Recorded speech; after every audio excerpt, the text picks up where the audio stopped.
Nuestro Padre Jesús Nazareno, sinasamba ka namin, pinipintuho ka namin, aral mo ang aming buhay at kaligtasan. Nuestro Padre Jesús Nazareno, iligtas mo kami sa kamatayan, ang krus mong pinamatayan ay sagisag ng aming kaligtasan. Nuestro Padre Jesus Nazareno, dinarangal ka namin. Nuestro Padre Jesus Nazareno, inulwalhati ka namin. Nuestro Padre Jesus Nazareno, inarangal ka namin.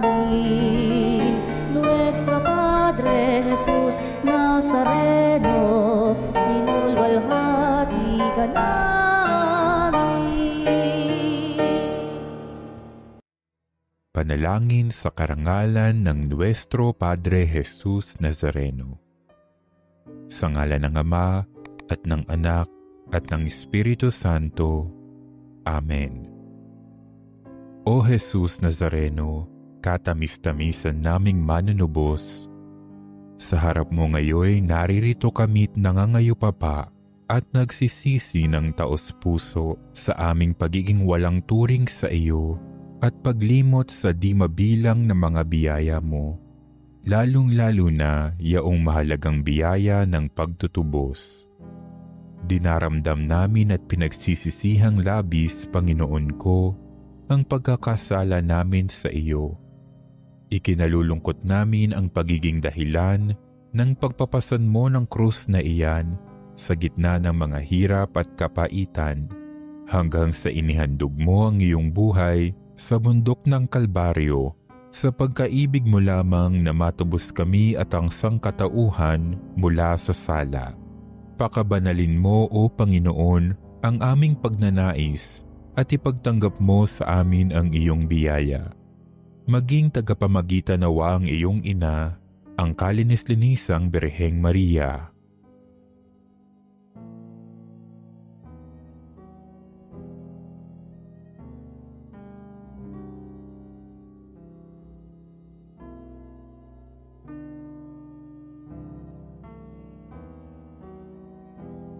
Ama naming makapangyarihan, niloob mong akuin ang iyong anak, ang krus at kamatayan, upang ang sangkatauhan ay matubos at mabuhay. Ang pag-ako namin sa krus at kamatayan dito sa lupa, ayon sa diwa ng pagsunod sa iyong loob, na ginanap ng iyong anak, ay magpagindapat nawa naming kamtin ang lubos na katubusan at pagkabuhay sa iyong piling, sa pamamagitan ni Hesukristo, kasama ng Espiritu Santo, magpasawalang hanggan. Amen. Nuestro Padre Jesus Nazareno, Panginoon namin at Diyos, kaawaan mo kami. Sa ngalan ng Ama at ng Anak at ng Espiritu Santo. Amen. Ipan ninyo ang trumpeta.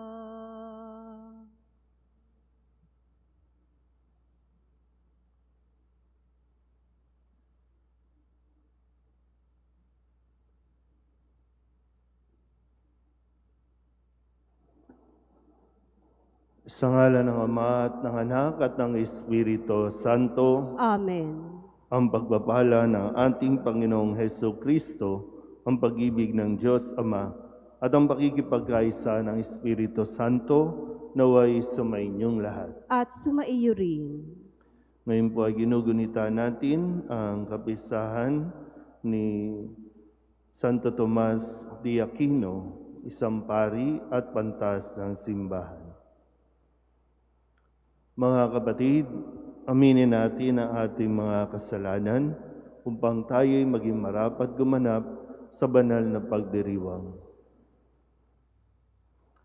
Inaamin ko sa makapangyarihang Diyos at sa inyo mga kapatid na lubha akong nagkasala sa isip, sa salita at sa gawa, at sa aking pagkukulang. Kaya isinasamo ko sa mahal na Birheng Maria, sa lahat ng mga anghel at mga banal, at sa inyo mga kapatid, na ako'y panalangin sa Panginoong ating Diyos. Kawaan tayo ng makapangyarihang Diyos, matawarin tayo sa ating mga kasalanan, at patnubayan tayo sa buhay na walang hanggan. Amen. Panginoon, kaawaan mo kami. Panginoon, kaawaan mo kami. Kristo, kaawaan mo kami. Kristo, kaawaan mo kami. Panginoon, kaawaan mo kami. Panginoon, kaawaan mo kami. Manalangin tayo. Ama naming makapangyarihan, ginawa mong maging katangi-tangi si Santo Tomas sa pagiging uliran sa kabanalan at pagiging mahusay sa banal na karunungan. Ipagkaloob mong ang itinuro niya ay aming matutuhan at ang kanyang ginawa ay aming magampanan sa pamamagitan ni Jesucristo kasama ng Espiritu Santo magpasawalang hanggan. Amen.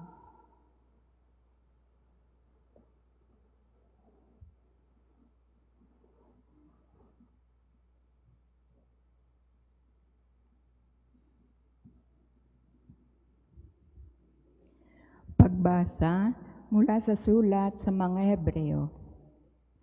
Mga kapatid, ang kautusan ay malabong anino lamang at hindi ganap na larawan ng mabubuting bagay na darating. Hindi ito nagpapabanal sa lumalapit sa Diyos sa pamamagitan ng mga haing inihahandog taon-taon. Kung napatawad na nga ang mga lumalapit sa Diyos sa pamamagitan ng ganitong mga handog, wala na sana silang alalahanin pa tungkol sa kanilang mga kasalanan at hindi na kailangang maghandog pa. Subalit ang manghaing ito pa nga ang taon-taoy nagpapagunita sa mga tao ng kanilang mga kasalanan, sapagkat ang dugo ng mga toro at ng mga kambing ay hindi makapapawi ng mga kasalanan. Dahil diyan, nang si Kristo'y manaog sa sanlibutan, sinabi niya sa Diyos, "Ang mga hain at handog ng mga hayop ay hindi mo ibig, kaya't inihanda mo ang aking katawan upang maging hain. Hindi mo kinalugdan ang mga handog na susunugin at ang mga handog dahil sa kasalanan. Kaya't aking sinabi, narito ako, O Diyos, upang tupdin ang iyong kalooban, ayon sa nasusulat sa kasulatan tungkol sa akin."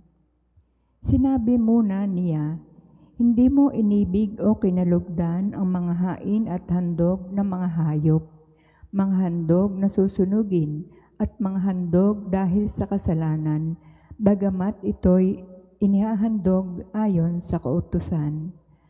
Sa kanya sinabi, narito ako upang tupdin ang iyong kalooban.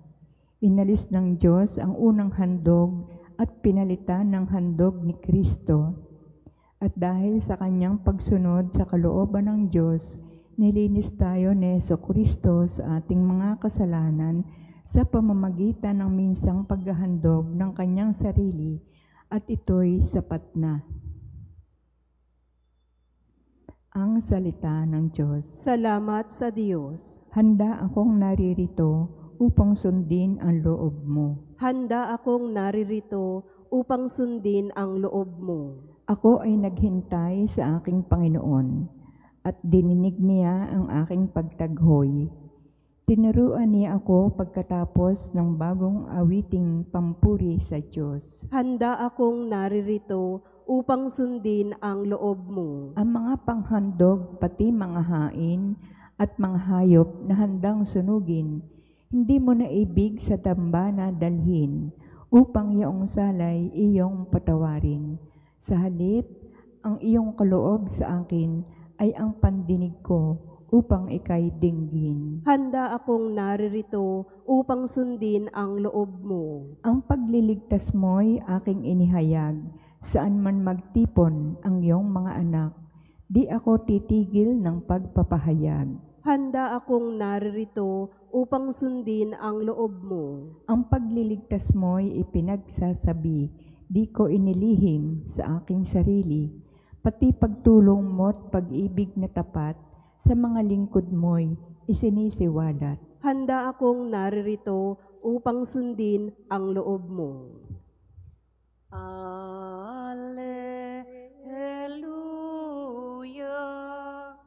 Alleluia,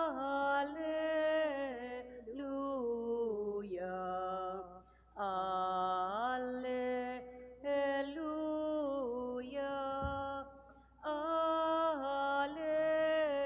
Alleluia.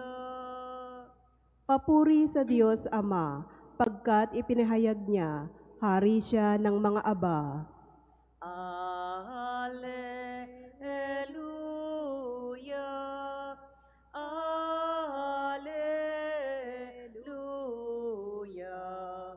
Alleluia,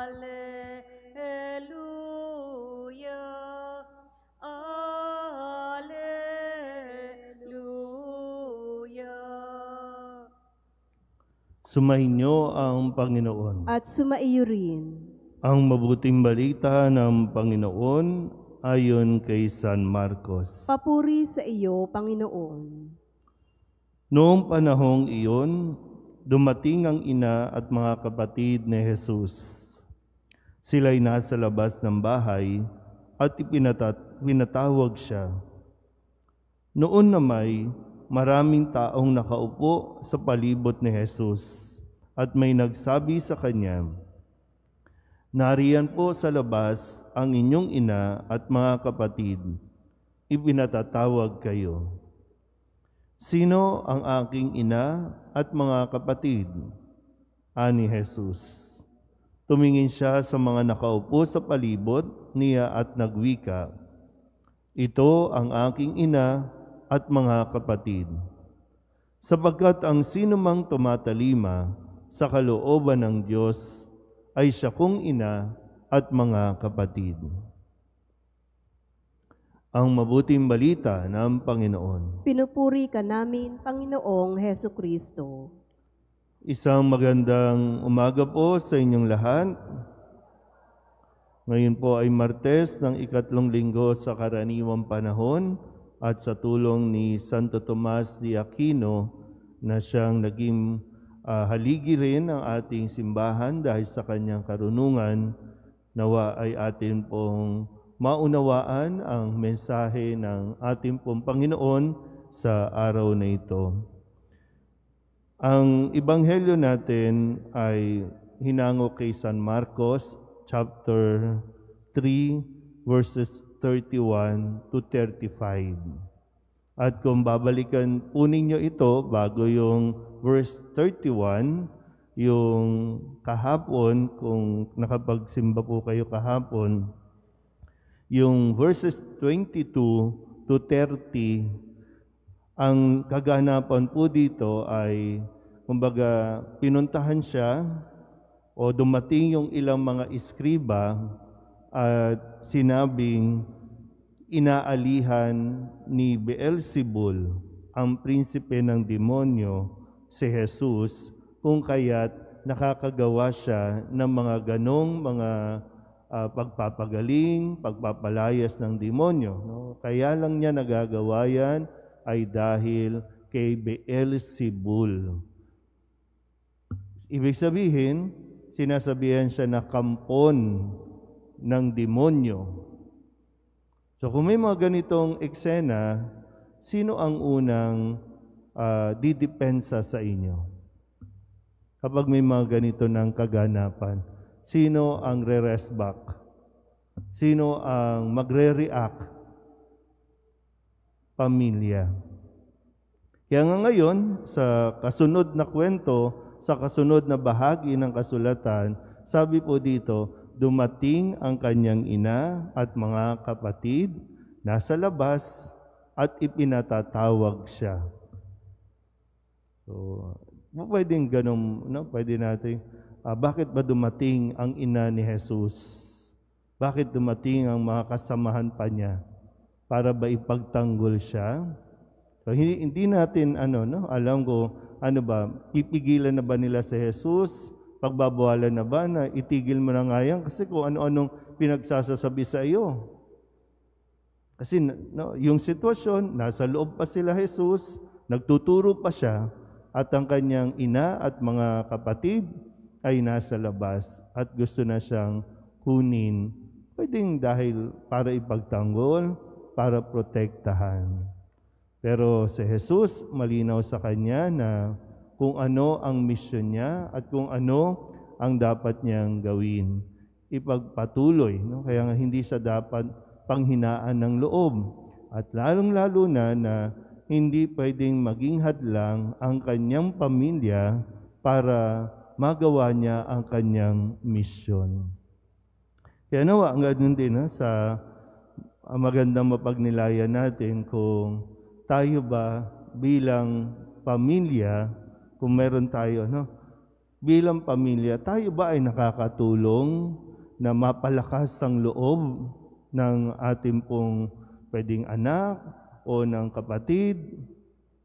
Kasi ang kailangan, suporta na mapapalakas mo ang kalooban, mapapatibay mo ang kanilang, kumbaga yung damdamin, kaysa doon sa yung akala natin, gusto lang natin talagang protektahan. Gusto natin protektahan, gusto nating ilayo mula sa mga hindi magagandang sinasabi ng mga tao.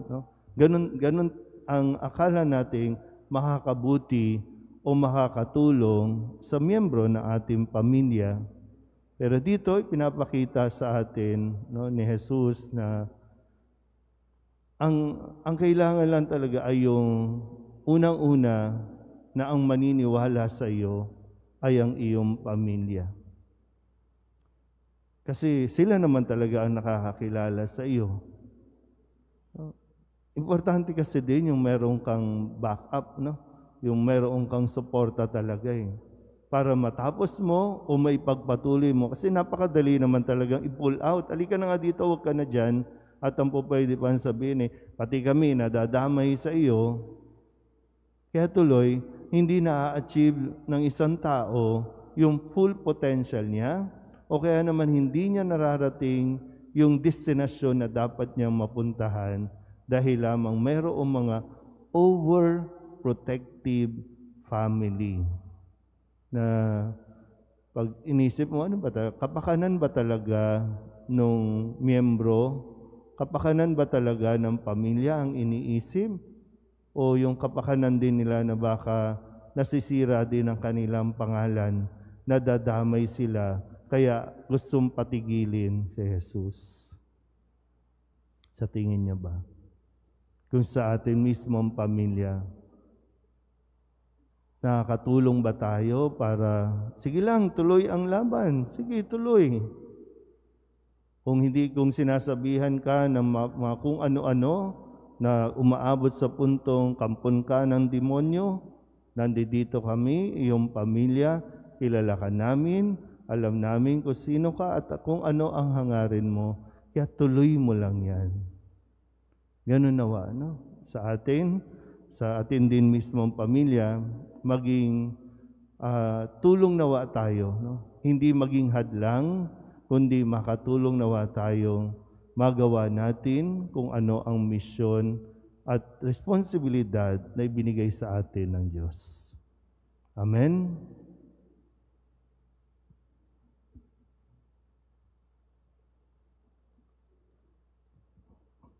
Ang mensahe ng kaligtasan ni Jesus at ng kanyang buhay ang ating pamantayan ng paghahanap sa kalooban ng Diyos.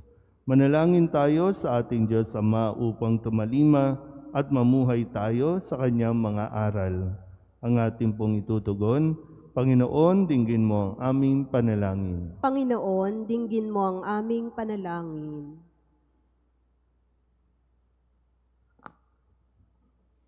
Ang simbahan naway mamuhay sa diwa ng Ebanghelyo at laging hanapin ang kalooban ng Diyos.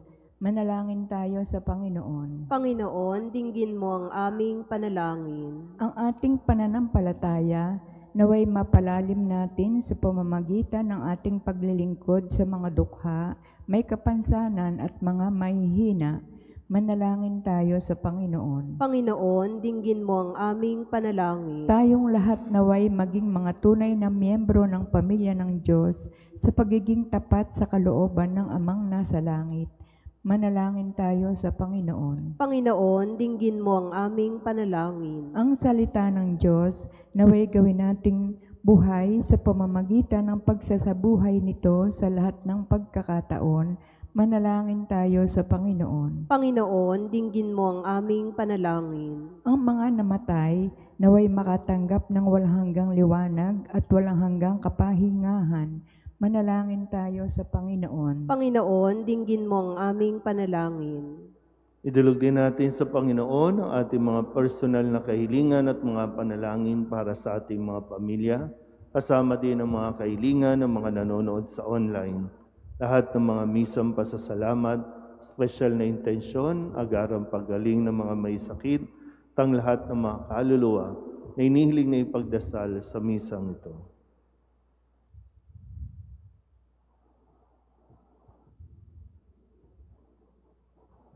Ang lahat ng ito inihiling namin sa ngalan ni Kristong aming Panginoon. Amen. Handog namin sa iyo, Ama, ang tinapay at alak na ito. Handog ng bayang umaasa, sumasamba, nagmamahal sa'yo. Handog namin sa iyo, Ama, ang tinapay at alak na ito. Handog ng bayang umaasa, sumasamba't nagmamahal sa'yo. Manalangin kayo mga kabatid upang paghahain natin ay kalugdan ng Diyos Amang makapangyarihan. Tanggapin nawa ng Panginoon itong paghahain sa iyong mga kamay, sa kapurihan niya at karangalan sa ating kapakinabangan at sa buong sambayanan niyang banal. Ama naming lumikha, ang paghahain namin ngayong si Santo Tomas ay ginugunita, ay kalugdan mo nawa, at bilang tugon sa kanyang itinurong kaalaman, ikaw ngayon ay aming pinupuri at pinasasalamatan sa pamamagitan ni Jesucristo kasama ng Espiritu Santo magpasawalang hanggan. Amen. Sumainyo ang Panginoon. At sumaiyo rin. Itaas sa Diyos ang inyong puso at diwa. Itinaas na namin sa Panginoon. Pasalamatan natin ang Panginoong ating Diyos. Marapat na siya ay pasalamatan. Ama naming makapangyarihan, tunay ngang marapat na ikaw ay aming pasalamatan sa pamamagitan ni Jesucristo na aming Panginoon. Ngayong si Santo Tomas ay pinararangalan sa pamumuhay niyang totoong uliran at pagiging maaasahan sa panunungkulan. Kaya't sa Jesucristo na maaasahan sa katapatan ay inihahayag sa pangangasiwa sa sambayanan. Ang malasakit ng mga ulirang tagapangasiwa noon ay nagpapatuloy magpahanggang ngayon sa mga panalangin kanilang iniuukol, kaysa ng sambayanan mong dito'y nagtitipon. Kaya kaysa ng mga anghel na nagsisiawit ng papuri sa iyo, nang walang humpay sa kalangitan, kami nagbubunyi sa iyong kadakilaan. Santo, Santo, Santo, Panginoong Diyos ng mga hukbo, napupuno ang langit at lupa ng kadakilaan mo. O sana sa kaitaasan,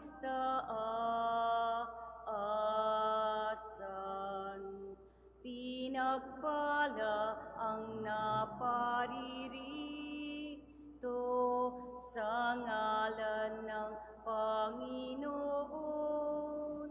O sana sa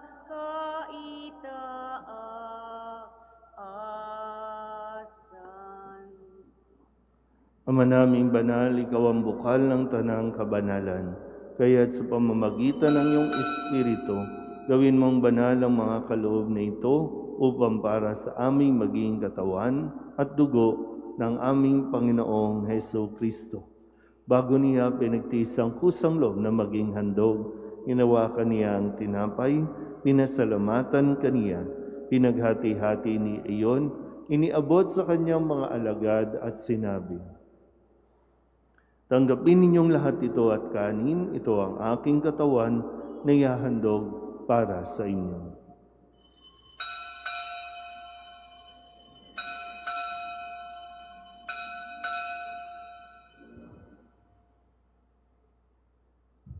Kaya hindi naman nung matapos ang hapunan, hinawakan niya ang kalis, muli kaniyang pinasalamatan. Iniabot niya ang kalis sa kanyang mga alagad at sinabi, "Tanggapin ninyong lahat ito at inumin. Ito ang kalis ng aking dugo, ng bago at walang hanggang tipan, ang aking dugo na ibubuhos para sa inyo at para sa lahat sa kapagpapatawad ng mga kasalanan. Gawin ninyo ito sa pag-alaala sa akin."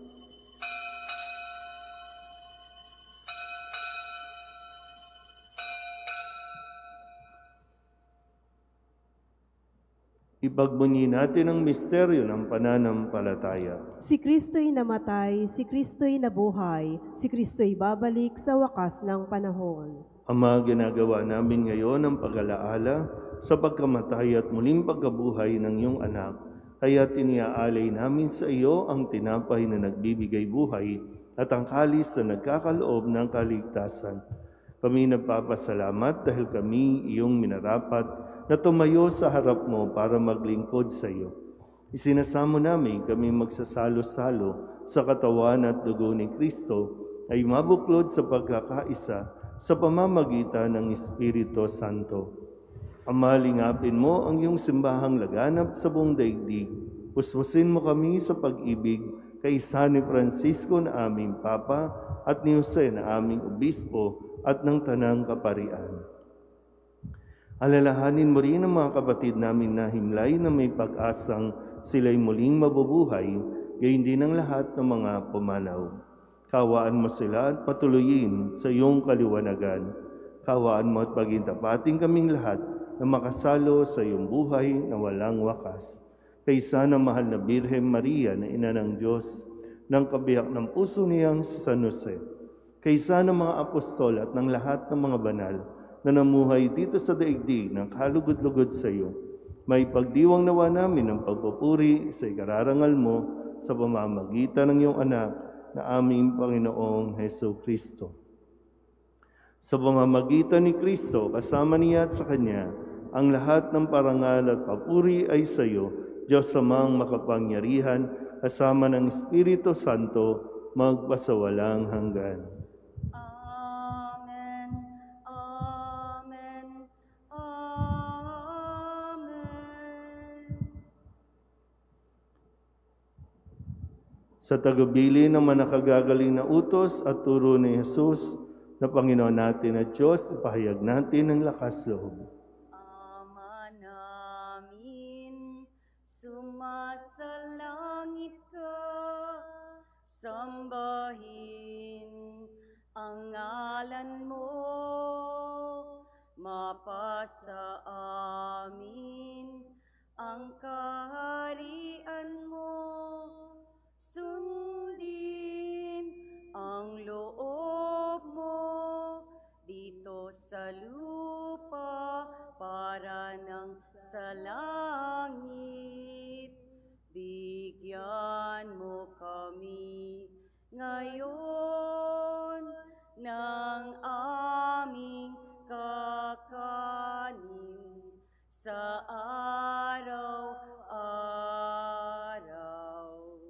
at patawarin mo kami sa aming mga sala, para ng pagpapatawad namin sa nagkakasala sa amin, at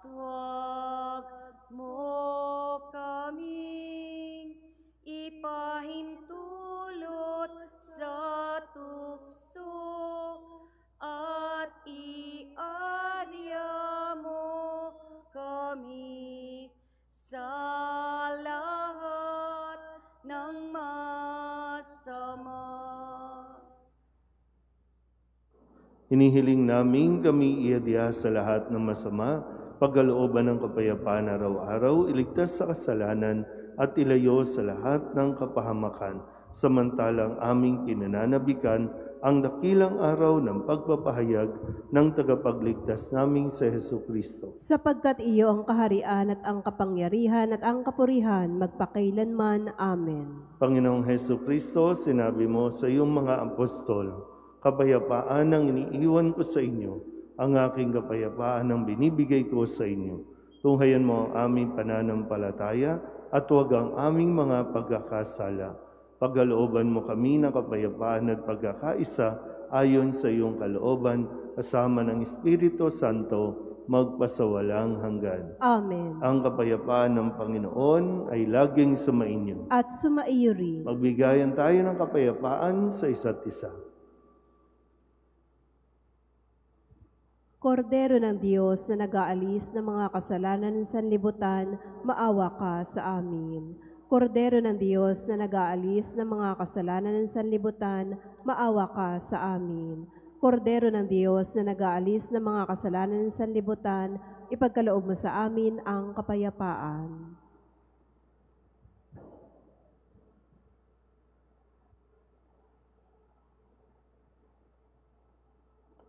Ito ang kordero ng Diyos. Ito ang nag-aalis ng kasalanan ng sanlibutan. Mapalad ang mga inaaniyahan sa kanyang piging. Panginoon, hindi ako karapat-dapat na magpatuloy sa iyo. Ngunit sa isang salita mo lamang ay gagaling na ako.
Manalangin tayo.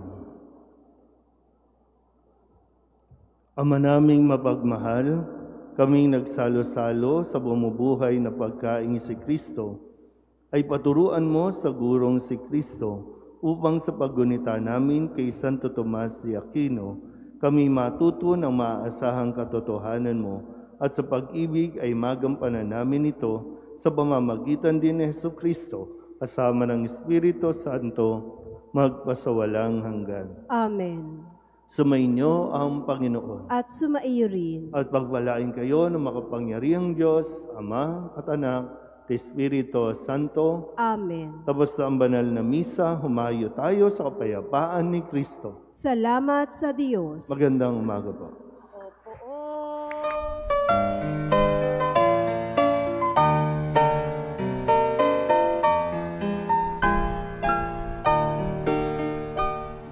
Nuestro Padre Jesus Nazareno, sinasamba ka namin, pinipintuho ka namin, aral mo ang aming buhay at kaligtasan.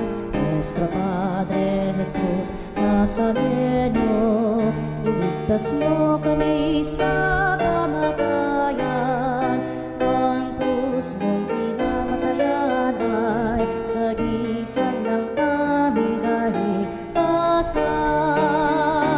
Nuestro Padre Jesus Nazareno, dinarangal ka namin.